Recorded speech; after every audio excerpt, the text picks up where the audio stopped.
The shrill ring of my phone at 2:17 in the morning jolted me from deep sleep. My mother's voice cracked through the speaker, hysterical and desperate. "Gary, thank God you answered. Your brother Jake is in critical condition at St. Mary's Hospital. He had a terrible motorcycle accident and needs emergency surgery right now. We need $20,000 immediately or he'll suffer through the night and get stuck with all the medical bills. Please, you have to help us." I rubbed my eyes, still groggy, as she continued sobbing. "Your sister Amanda would send the money instantly if we asked her." Those words hit like a slap. "Call your precious daughter," I replied coldly, then hung up and went back to sleep. Sleep didn't come easily after that call. Lying in the darkness of my Denver apartment, memories flooded back like unwelcome visitors. Growing up in our suburban Colorado home, I was always the afterthought, the one who didn't quite measure up to my siblings' supposed brilliance. Jake, 3 years younger, could do no wrong in my parents' eyes. When he crashed Dad's car at 16, they bought him a brand new motorcycle for his birthday 2 weeks later.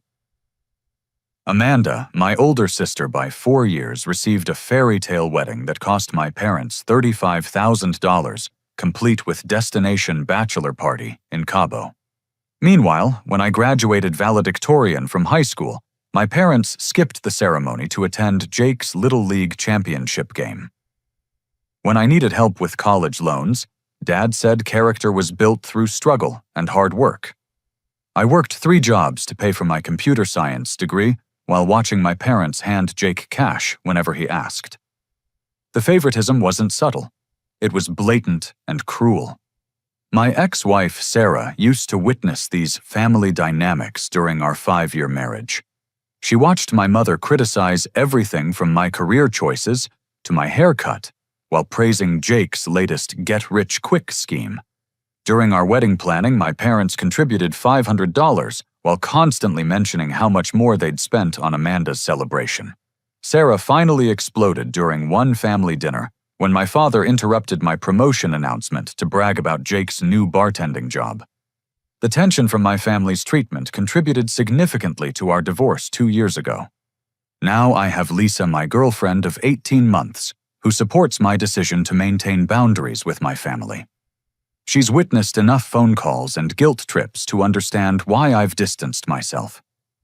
Lisa works as a veterinarian and has her own healthy family relationships, which makes the contrast with mine even starker. She's encouraged me to stand firm against their manipulation, though she doesn't fully grasp the depths of emotional abuse I endured growing up. The irony of my mother's words stung deeply. Amanda, the precious daughter who borrowed $15,000 from me for her house down payment 5 years ago and never repaid a cent. The same Amanda who convinced me to co-sign her car loan, then defaulted, leaving me responsible for payments on a vehicle I'd never driven. Yet somehow I was always painted as the selfish one for setting boundaries around money and respect. As I stared at my ceiling, something nagged at me about the call. My mother's story felt rehearsed, like she'd practiced the words. Jake owned a motorcycle, sure, but he'd been posting on social media just yesterday about his weekend plans. I grabbed my phone and checked Instagram. There was Jake at a casino wearing a designer jacket I'd never seen, flashing expensive jewelry and grinning next to slot machines. The timestamp showed 11:47 p.m., just over 2 hours before my mother's frantic call about his supposed accident. My stomach dropped as pieces clicked together. Jake looked perfectly fine in those photos, healthy and clearly enjoying himself with money he shouldn't have had. The expensive clothes, the jewelry, the confident smile of someone who'd just won big. None of this matched my mother's desperate story about emergency surgery and mounting medical bills. Something was very wrong with this picture, and my instinct screamed that I'd just dodged a carefully orchestrated manipulation. My phone buzzed at 7:30 the next morning. Amanda's name flashed on the screen, and I braced myself for the verbal assault that was surely coming. I answered on the 4th ring. "You heartless bastard," she screamed before I could say hello. "How could you abandon Jake when he needed you most? I had to send the $20,000 myself because you were too selfish to help your own brother. I sat up in bed, instantly alert. Wait, you already sent the money? Of course I did. Unlike some people, I actually care about family. But I need you to reimburse me half. $10,000, Gary. I shouldn't have to carry this entire burden alone. Her words confirmed my suspicions from the night before. Amanda, what hospital is Jake at exactly? St. Mary's, obviously. Mom told you that. Which St. Mary's? There are 3 in Denver. A pause. The main one, downtown. Why are you asking stupid questions instead of figuring out how to pay me back? Have you actually seen Jake talked to him directly? Another pause, longer this time. I trust Mom and Dad completely. They wouldn't lie about something this serious. You're just looking for excuses to avoid helping. The defensiveness in her voice raised red flags. Amanda always attacked when cornered, deflecting with accusations, rather than addressing direct questions. It was a pattern I'd recognized since childhood. Amanda, I'm going to ask you something and I want a straight answer. When exactly did this accident happen? Last night around midnight. Gary, why are you interrogating me? Jake is suffering and all you care about is playing detective. But her timeline didn't match the casino photos. I'd screenshot Jake's posts, and the latest one was time-stamped well after midnight. Either Amanda was lying or someone was feeding her false information. After hanging up on her continued demands for reimbursement, I called St. Mary's Hospital downtown. The receptionist was helpful but firm.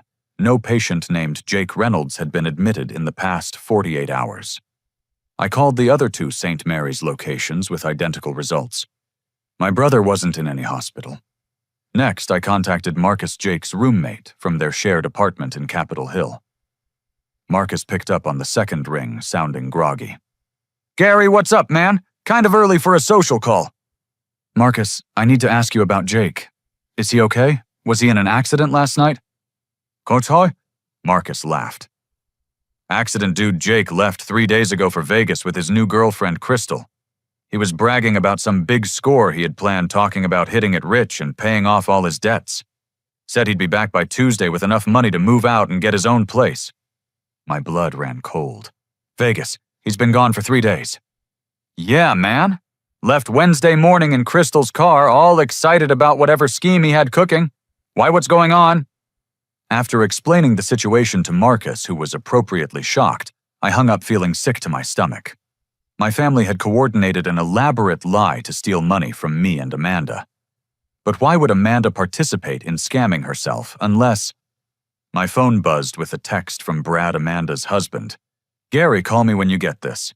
Can't talk at home, but there's stuff about Amanda you need to know.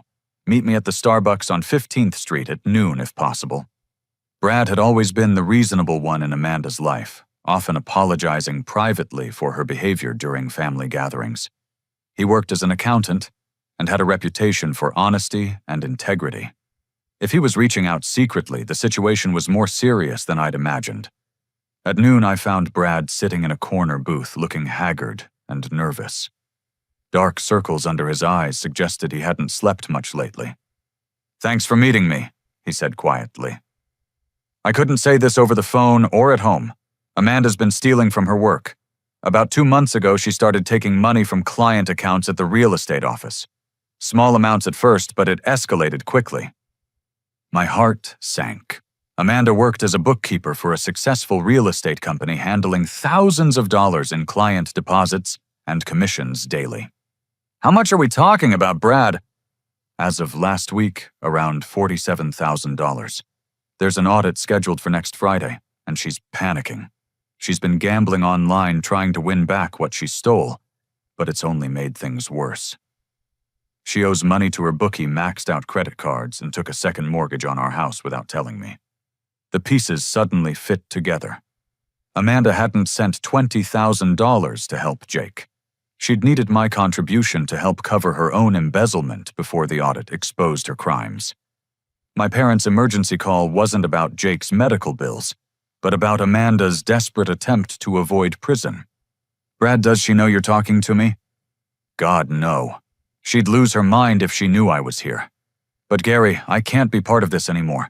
Our marriage is falling apart, and I'm terrified we're going to lose everything. I wanted you to know the truth before you got pulled deeper into whatever scheme they're running." As I drove home from that meeting, my phone rang repeatedly with calls from Amanda demanding her reimbursement. I didn't answer. Instead, I began planning my next move, knowing that my family's web of lies was about to unravel completely.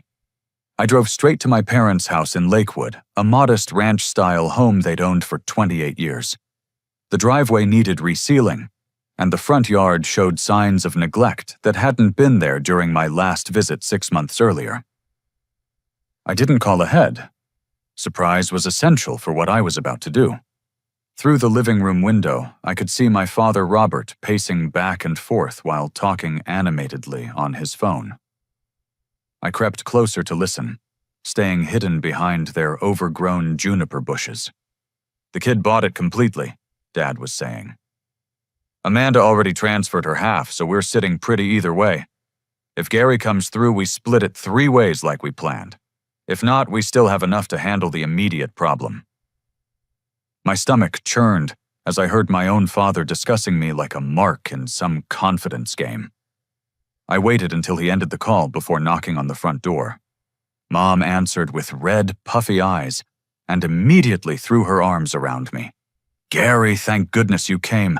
Have you reconsidered helping with Jake's medical bills? Every hour counts right now." "Actually, I'm here because I have some questions about Jake's condition. Mind if I come in?"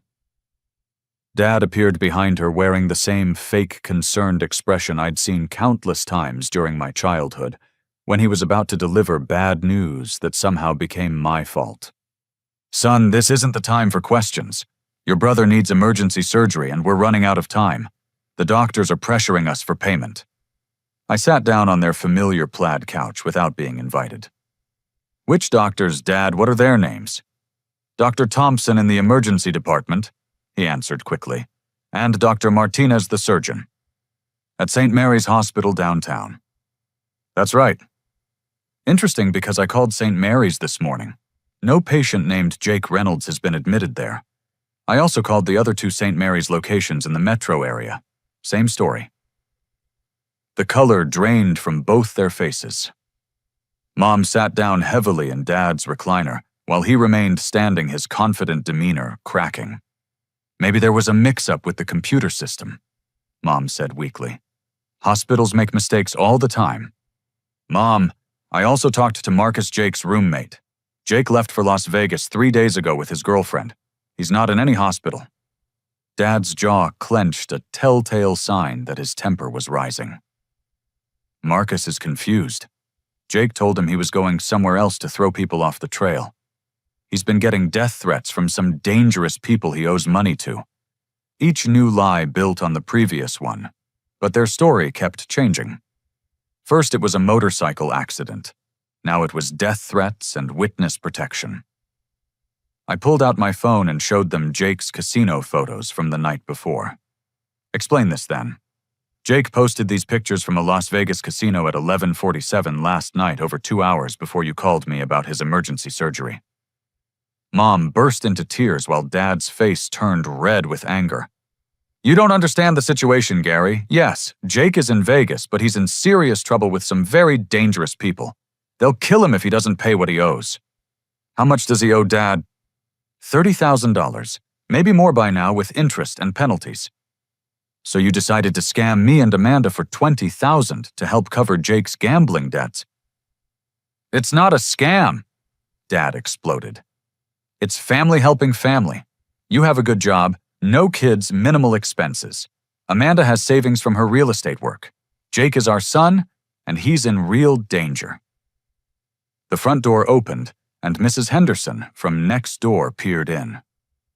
"Robert, Linda, I'm sorry to interrupt, but I couldn't help overhearing raised voices. Is everything all right?"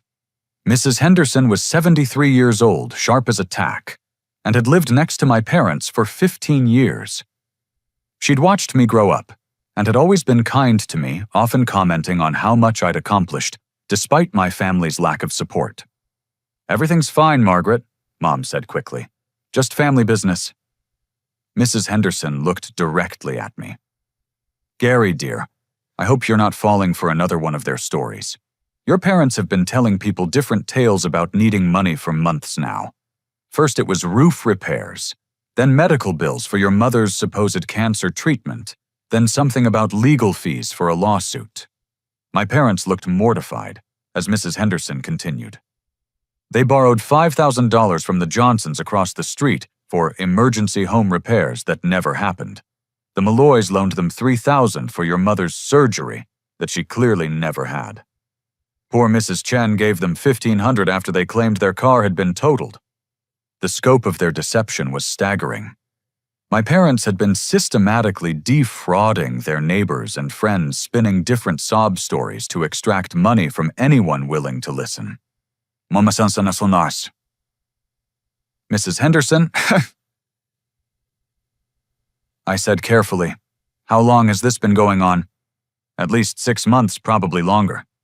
I started keeping track after they approached me with their first story about needing help with property taxes. When the same bills kept arriving in their mailbox weeks later, I realized they'd lied." After Mrs. Henderson left, I confronted my parents directly. "How many people have you stolen from?" "We haven't stolen anything," Dad insisted. "We've asked family and friends for temporary help during difficult times." "Totonafarum." "Temporary. Have you paid anyone back?" Silence filled the room. Mom stared at her hands while Dad's face cycled through anger, shame, and defiance. "Dad, I need to check something. Where do you keep your financial documents?" "That's none of your business, Gary." But I was already heading toward their bedroom where they'd always kept important papers in Dad's old filing cabinet.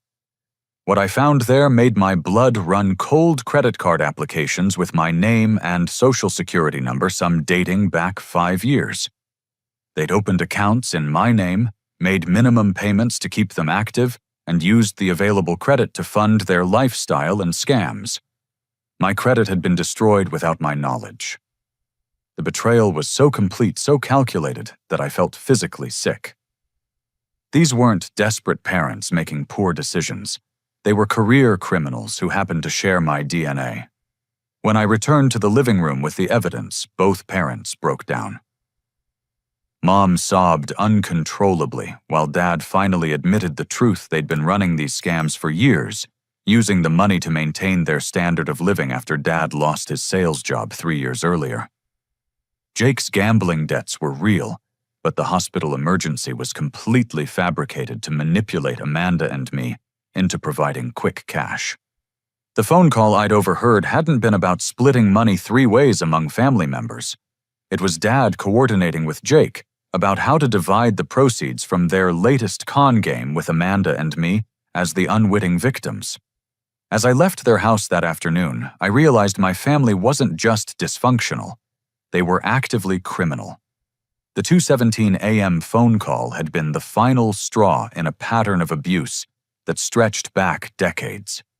For the first time in my life, I felt completely free from any obligation to protect people who saw me only as a source of money to steal.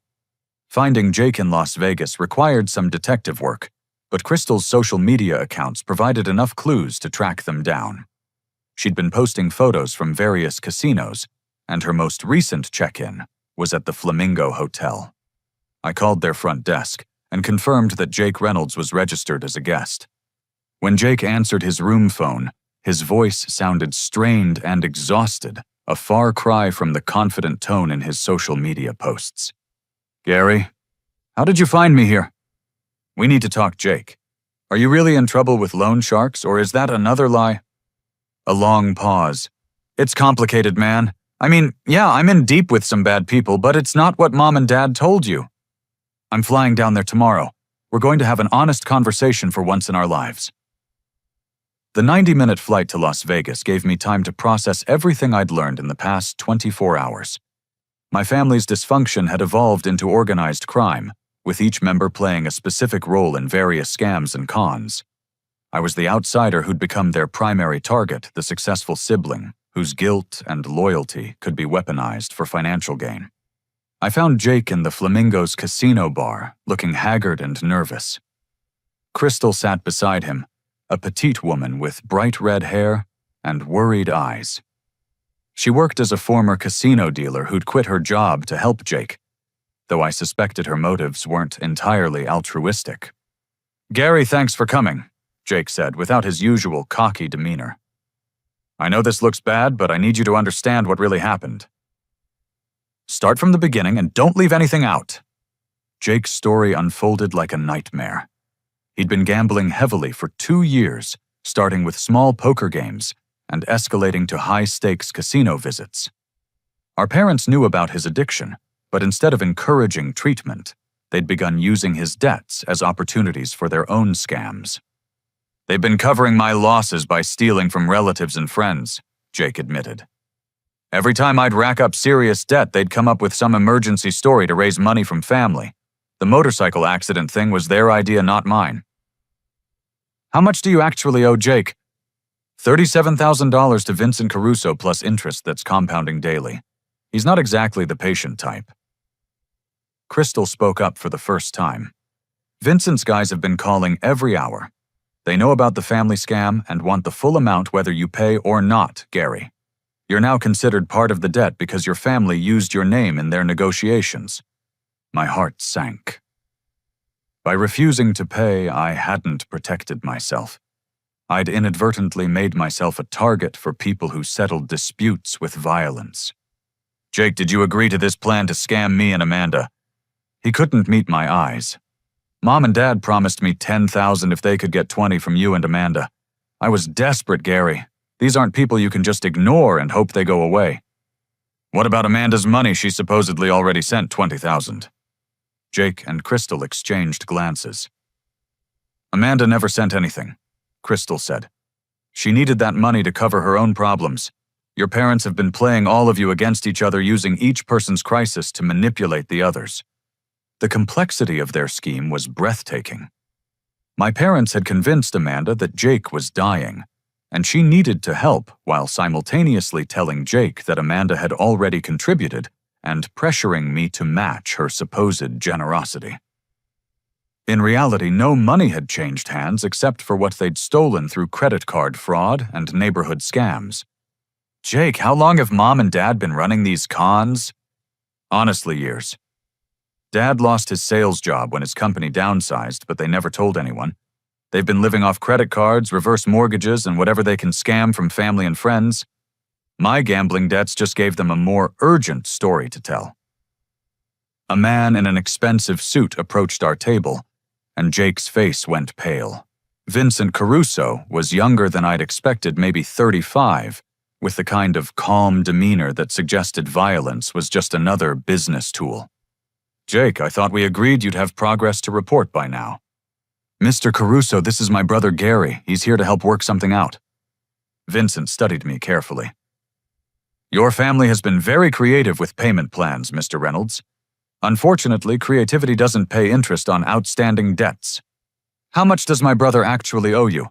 I asked directly. "As of this morning, $41,750.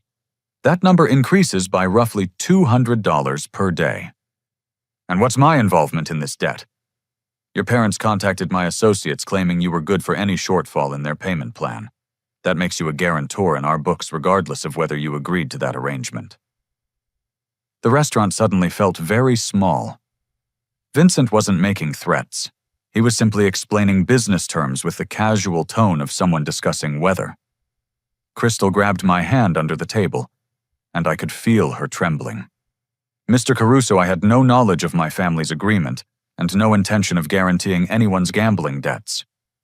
I appreciate your position, Mr. Reynolds, but intentions don't alter contractual obligations. Your family owes money, and they've represented you as a willing participant in repayment. We'll need to see significant progress within the next 48 hours. After Vincent left, Jake broke down completely. "Gary, I'm sorry. I never wanted you to get pulled into this mess, but I was scared and desperate. These people don't negotiate or grant extensions. They collect what they're owed, period." Looking at my younger brother, I saw not the spoiled golden child from our childhood, but a broken man whose addiction had spiraled beyond his control. Our parents had enabled his self-destruction, while profiting from his chaos, turning family dysfunction into a criminal enterprise. But I also realized that helping Jake pay his debts would only enable the cycle to continue. Someone had to break the pattern of manipulation and consequences, even if that meant allowing my brother to face the full weight of his choices. The loan sharks now viewing me as part of the debt was a serious problem, but running away or paying them off would only validate their tactics and encourage future extortion. This situation required a different approach entirely, one that involved law enforcement and legal consequences for everyone involved.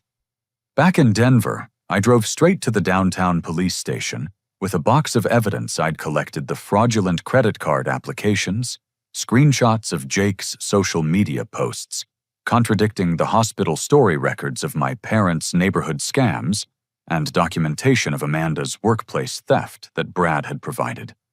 Detective Sandra Williams specialized in financial crimes and family fraud cases. She was in her early 40s with graying hair and the kind of patient demeanor that encouraged honesty from victims and witnesses. Her office walls displayed certificates from various fraud investigation courses and commendations from successful cases. Mr. Reynolds, I appreciate you coming forward with this information. Financial crimes involving family members are often the most complex because victims frequently refuse to cooperate with prosecution. I spent 2 hours detailing everything I'd discovered about my family's criminal activities. Detective Williams took notes and asked clarifying questions that revealed she understood the psychological dynamics of family manipulation. Your situation isn't unusual, she said. We see organized family fraud more often than people realize. What makes your case interesting is the interstate component with your brother's gambling debts in Nevada.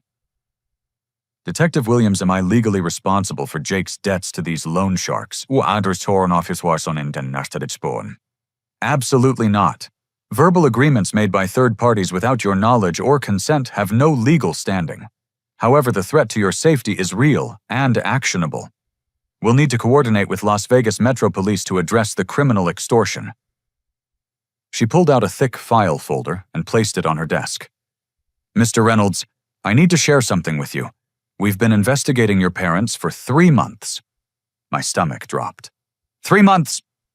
Mrs. Chen, your parents' neighbor, filed a fraud report in September after discovering your parents had lied about needing money for medical expenses. When we started investigating, we found a pattern of similar complaints going back over a year.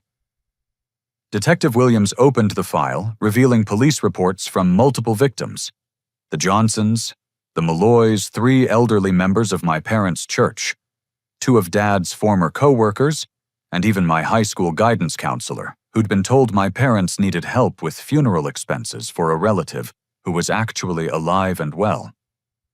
The total confirmed theft amounts to $63,000 from 14 different victims. We've been building a case, but we needed more evidence to establish intent and pattern. Your refusal to pay the $20,000 actually helped break the case open. How did my refusal help? It forced them to accelerate their timeline and make mistakes. When their planned score fell through, they started approaching victims more aggressively and with less credible stories. Mrs. Johnson called us when your parents asked her for money to help with your supposed cancer treatment.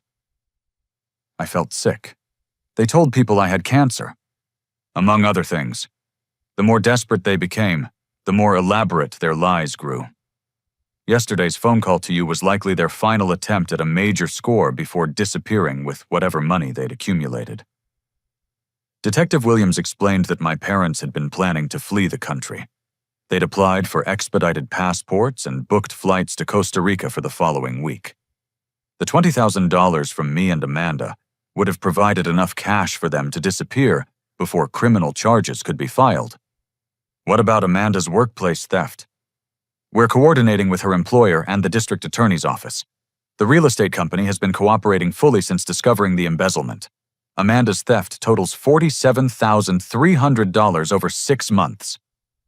And Jake's situation in Las Vegas.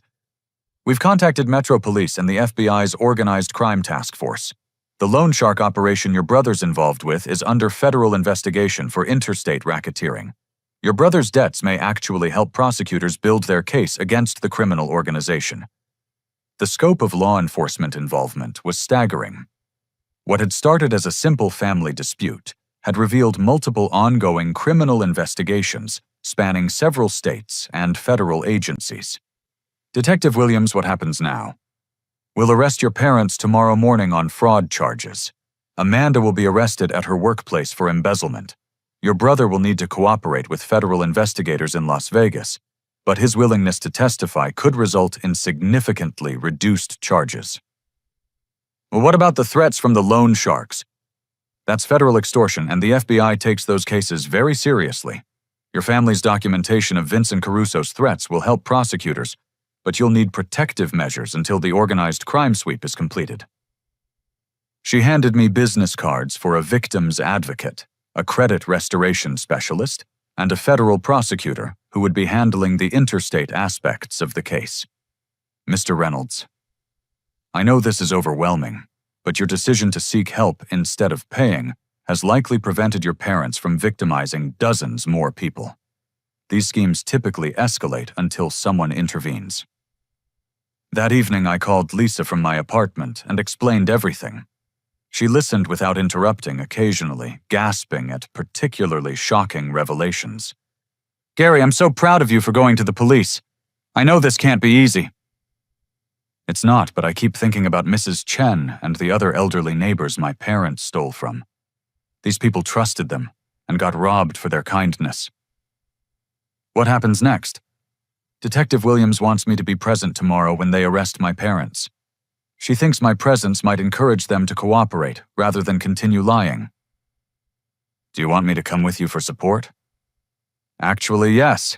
I think I'm going to need all the emotional support I can get. As I prepared for bed that night, I received a text from an unknown number. Your family situation has been resolved. No further action required. VC. Vincent Caruso had apparently learned about the federal investigation and decided to cut his losses rather than risk additional scrutiny from law enforcement. The FBI's organized crime task force moved faster than anyone had expected, and Jake's debt had become irrelevant overnight when the entire loan shark operation was shut down. For the first time in 48 hours, I slept peacefully, knowing that the cycle of manipulation and fraud that had defined my family for years was finally coming to an end. The next morning, Detective Williams arranged for me to be present when uniformed officers arrested my parents at their home. Lisa sat beside me in the police car, squeezing my hand as we watched the scene unfold through their living room window. Mom answered the door in her bathrobe, and her face went white when she saw the badges. Dad appeared behind her, already dressed as if he'd been expecting this moment. The officers read them their rights with professional efficiency, while neighbors gathered on their front lawns to witness the spectacle. Inside the police station, Detective Williams led my parents to separate interrogation rooms. She asked me to wait in the observation area, where I could watch through one-way glass as they were questioned. Your presence here sends a message, she explained. They need to understand that their primary victim is cooperating fully with our investigation. Dad went first. He maintained his innocent act for exactly 12 minutes before the weight of evidence broke his resolve. When Detective Williams presented bank records showing the money trail from various scams, he finally admitted to borrowing money from neighbors and friends during financial difficulties. Mr. Reynolds' borrowing implies intention to repay. Can you document any instance where you returned money to these victims? We were planning to pay everyone back once our situation improved. Your situation was improving through additional fraud, not legitimate income. You've been unemployed for 3 years but told victims you needed short-term help with temporary setbacks. I've been looking for work. The job market is terrible for people my age. Detective Williams placed photos of passport applications on the table. These expedited passport requests and plane tickets to Costa Rica suggest you were planning to flee the country, not repay debts.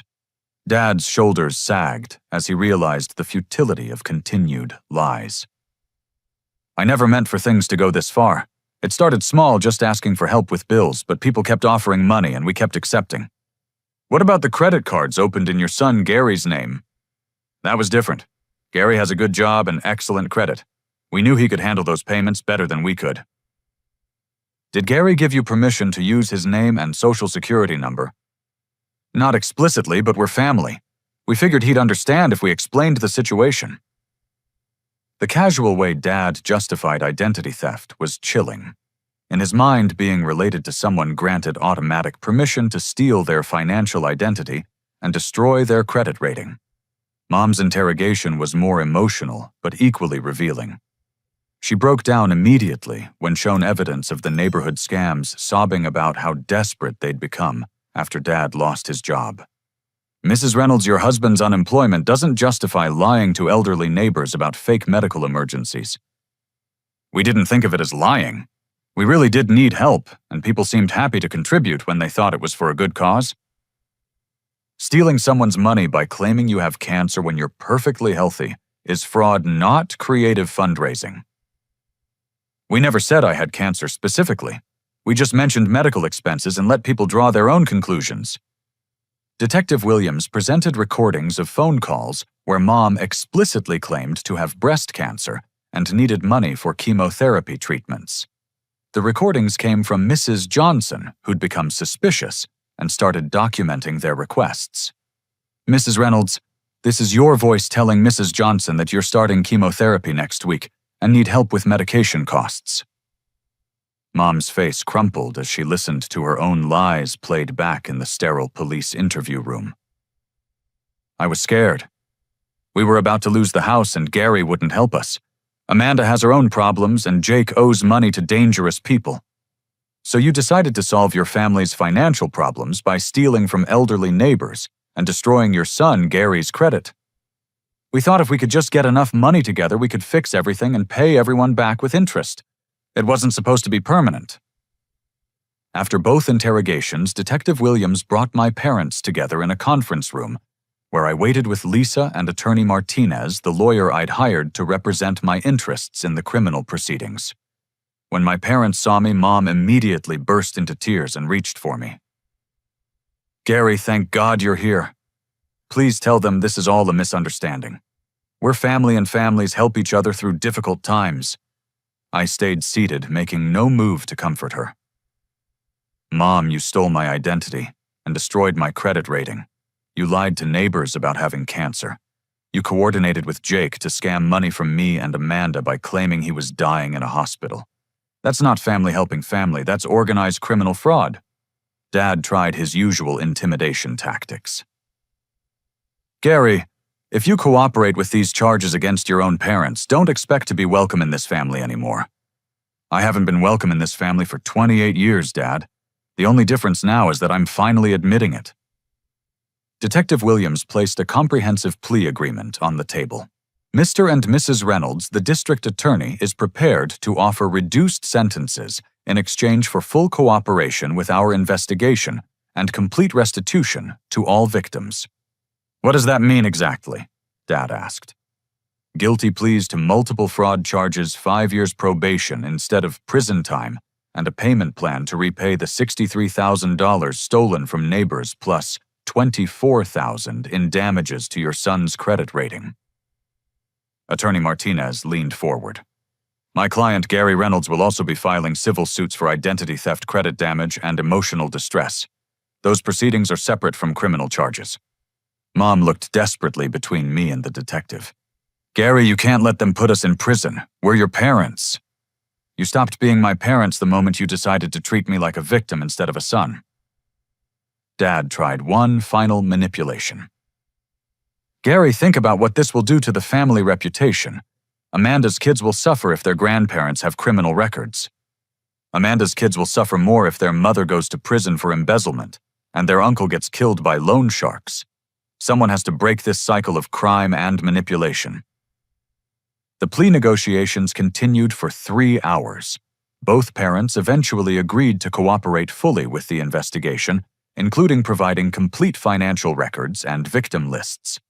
They would plead guilty to organized fraud charges, serve no jail time in exchange for 5 years supervised probation, and begin immediate restitution payments.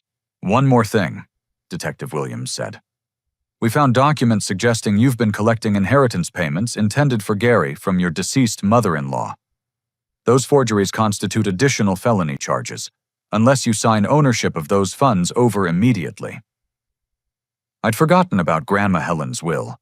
She'd always favored me among her grandchildren and had apparently left me a substantial inheritance. My parents had been intercepting and cashing those checks for 3 years, forging my signature on legal documents. "How much money are we talking about?" I asked. Detective Williams consulted her notes. $67,400 in inheritance payments, plus accumulated interest and penalties for the fraudulent signatures. Attorney Martinez smiled. "That inheritance recovery combined with the civil settlement will more than compensate for the credit damage and emotional distress our client has suffered." As we left the police station that afternoon, both parents were processed into the county jail system for booking and fingerprinting before being released on their own recognizance pending formal sentencing. Amanda had been arrested at her workplace and would face separate charges for embezzlement. Jake called from Las Vegas that evening to report that Vincent Caruso and his entire organization had been arrested in coordinated federal raids. The Loan Shark operation was part of a larger racketeering investigation that had been ongoing for 18 months. "Gary, I can't believe this is all happening so fast. The FBI wants me to testify against Vincent and his guys in exchange for immunity from prosecution." "What about your gambling addiction, Jake?" "I'm checking into a residential treatment program next week.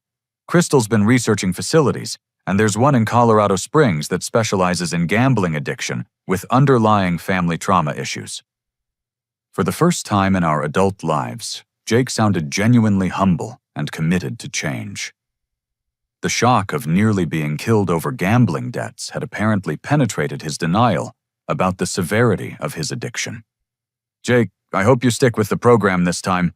Our family needs at least one person to break the cycle of dysfunction." "I know, man. I'm sorry for everything. I never realized how much our parents screwed you over until I saw it from the outside looking in." As I hung up the phone, Lisa wrapped her arms around me from behind. "How are you feeling about everything?" "Relieved, exhausted, angry, sad, pretty much every emotion possible." "Do you regret going to the police?" "Not for a second. My family needed consequences, not another enabler. Maybe now they'll actually change instead of just promising to change." The legal proceedings would continue for months, but the immediate crisis was over. My family's criminal enterprise had been dismantled, and everyone involved would face appropriate consequences for their actions. Most importantly, I was finally free from the manipulation and guilt trips that had controlled my life since childhood. 6 months later, my life looked completely different than it had on that early morning when my phone rang with my mother's fabricated emergency. The legal proceedings had concluded with satisfactory results for everyone, except the perpetrators of the various crimes. My parents were serving their 5-year probation sentences and making monthly restitution payments to their victims. Dad had found part-time work at a hardware store, while Mom took a job as a receptionist at a dental office. They'd moved from their house to a small apartment in Thornton, downsizing their lifestyle to match their legitimate income for the first time in years. Amanda completed a plea agreement that included full restitution to her employer, 18 months of supervised probation, and mandatory participation in a gambling addiction treatment program. Her marriage to Brad survived the crisis, strengthened by her commitment to honesty and recovery. She'd written me a heartfelt letter of apology, acknowledging years of participation in family manipulation and expressing genuine remorse for her actions.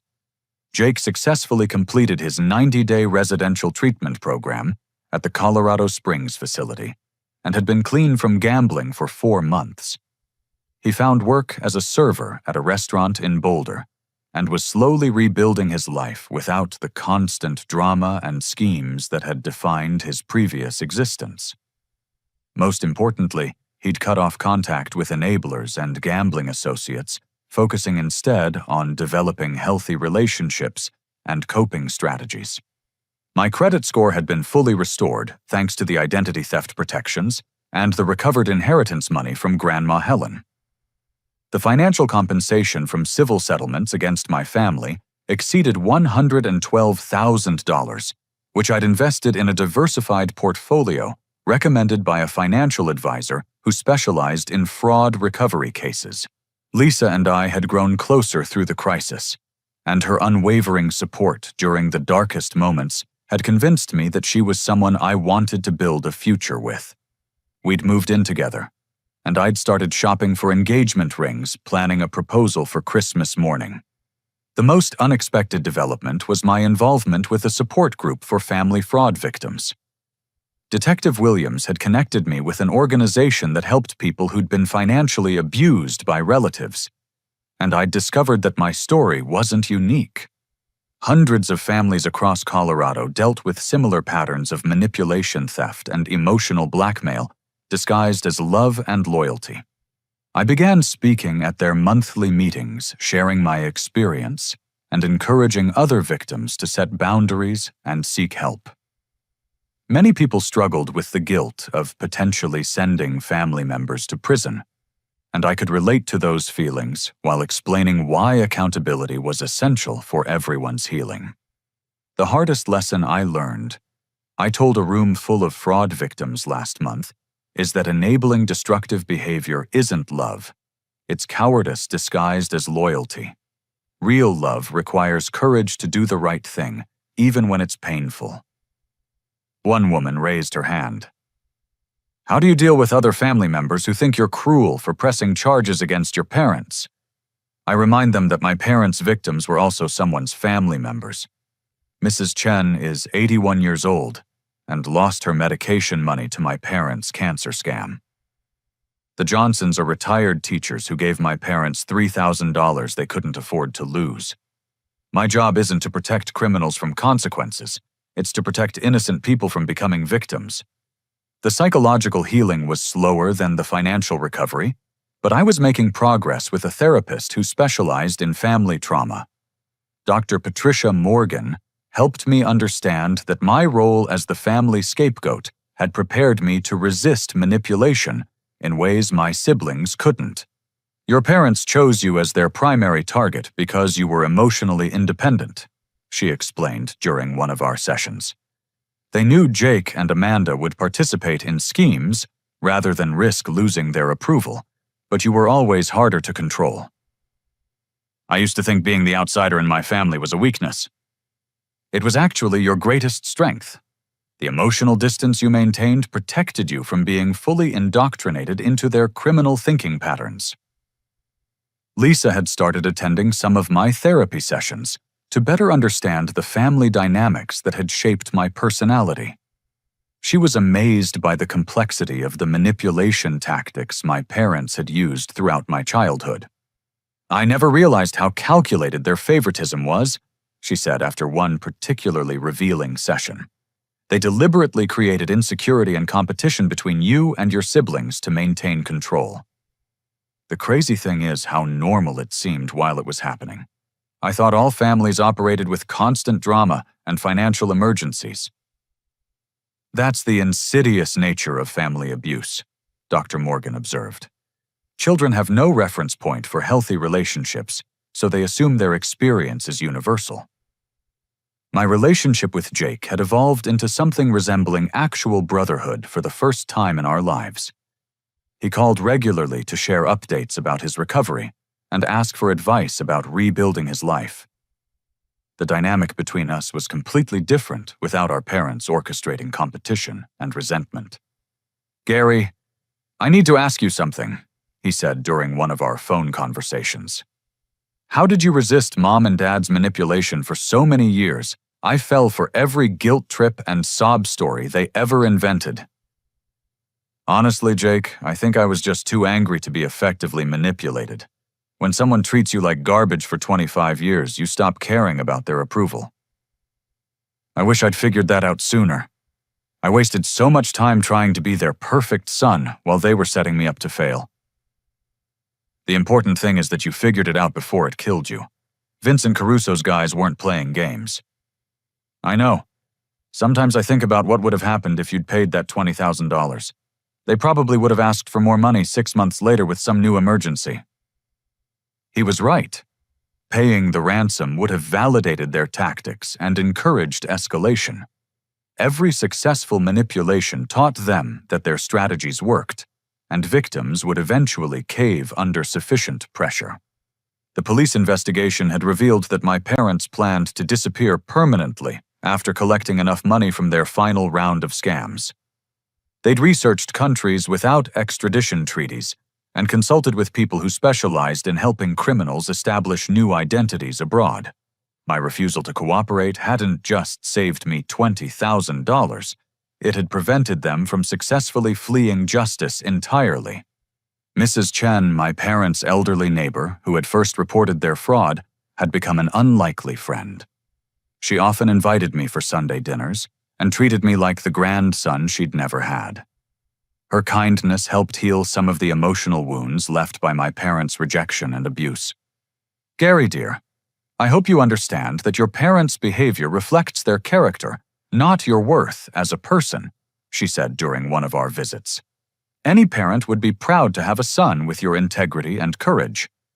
Those words meant more to me than any approval I'd ever sought from my biological family. Mrs. Chen's unconditional acceptance showed me what healthy family relationships actually looked like.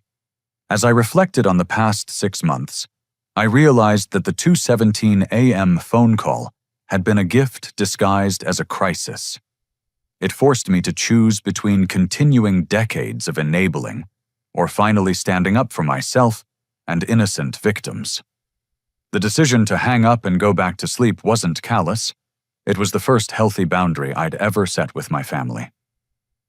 Everything that followed from the police investigation to the criminal charges to my recovery and growth stemmed from that single moment of refusing to participate in manipulation. I'd learned that sometimes the most loving thing you can do for family members is allow them to face the consequences of their choices instead of shielding them from reality. The experience taught me that family isn't defined by blood relationships, but by mutual respect, honesty, and genuine care for each other's well-being. My chosen family now included Lisa Mrs. Chen, my therapy support group, and the few relatives like Jake who'd committed to growth and change. The legal system had provided justice for my parents' victims, but personal healing required forgiveness boundaries and the courage to build new relationships based on healthy principles. I'd discovered that breaking cycles of abuse isn't cruel. It's an act of love that protects future generations from repeating the same destructive patterns.